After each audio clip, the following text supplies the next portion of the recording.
Alô, Charla 10, a parada é a seguinte, peça sua forneria original, franquias espalhadas por todo o Brasil. Pedro foi meu jogador em Xerém. O Pedro é o primeiro jogador que eu aprovo em Xerém, no Sub-17.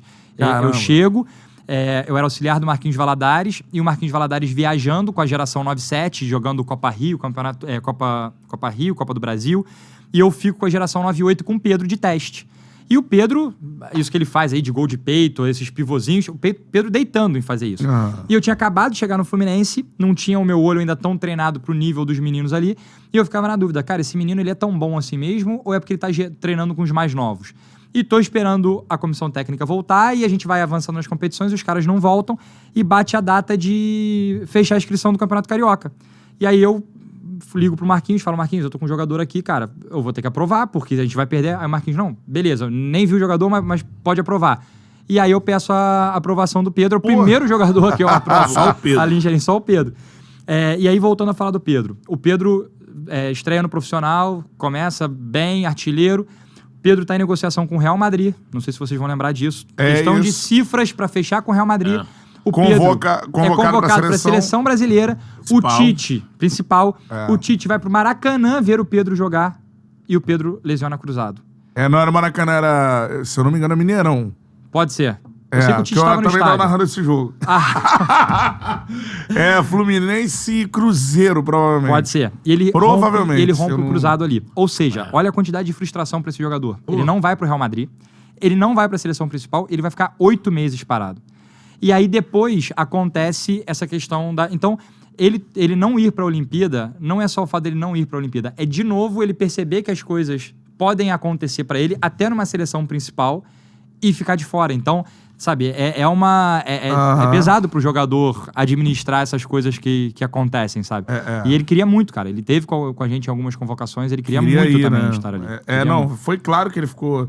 Eu não lembro qual era o jogo O Flamengo não libera ele pra fazer jogos aqui, mas assim... Porque é aquela situação que a gente sempre fala, né? Vai pra Olimpíada e vai desfalcar o time aqui. Sim. Sequência naquele momento ali, foi pra 2021, né? Porque a Olimpíada passou pra 2021, né?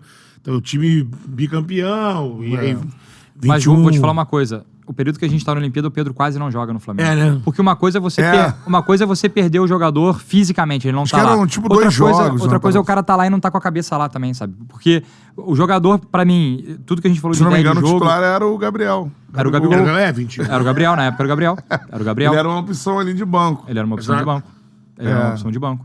Então, mas no final, que bom que as coisas caminharam dessa maneira. Porque ele ainda joga uma Copa, porque ele ainda joga uma Copa depois, então assim, não interfere pro jogador, sabe? O jogador continua tendo a carreira dele. Pra gente também, acaba vindo o Malcom ali e o Richarlison, e nos ajuda muito na campanha do Ouro Olímpico. Então, no final, tudo se acertou bem ali. Agora, Gustavo, é uma opinião sua, assim. A gente teve o Matheus França aqui com a gente falando que...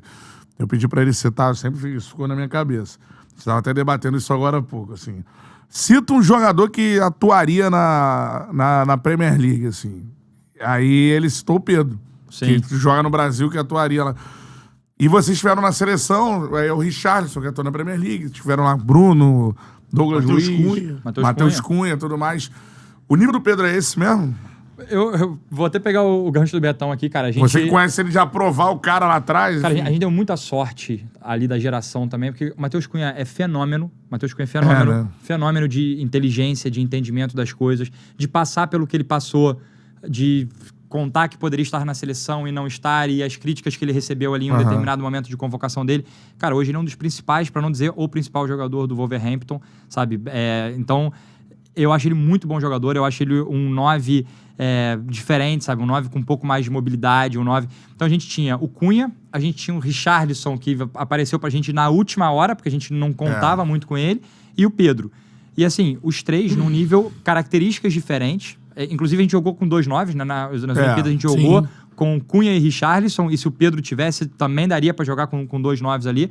Então, cara, a gente tinha 3 9s de bom nível. E a diferença entre os três, pra mim, é muito mais de característica do que de nível, sabe? E se o Richarlison e o Cunha estão conseguindo desempenhar bem na Premier League, eu acredito que o Pedro também não teria dificuldade. Eu também acho, cara. E você lembrou bem essa negociação que quase rolou com Quase rolou com o Real Madrid, né? Sim, já não se ser falado, né? Ó, o Pedro tá bem encaminhado aqui, porque ele apareceu também. E ele mantém essa característica, né? Eu lembro que quando ele aparece, ele chama muita atenção por ser um cara goleador e que também dá passe, dá assistência. E ele hoje continua com isso. Ele é o atacante que mais participa de gols brasileiros, né? Não, o Pedro é aquele 9 que a gente estava mais acostumado há alguns anos atrás, sabe? Aquele 9 mais de presença de área. Só que às vezes a gente tinha aquele 9 que fazia gol de cabeça, que fazia as paredes, mas se virasse de frente não arrumava nada. E o Pedro, além disso, ele tem recurso, ele tem assistência, ele tem uns passezinhos que a bola vem e ele mete um biquinho e achou o passe, um calcanhar, sabe? Ele tem esse recurso de jogo Por isso o encaixe dele com a Rasca, né? Sim, não, ele Converso ali, né? ele é diferente. Qual é, meu parceiro? Curtiu esse corte que você acabou de ver? Então se inscreva no Charla pra dar uma moral pro melhor podcast de esportes do Brasil. Tamo junto.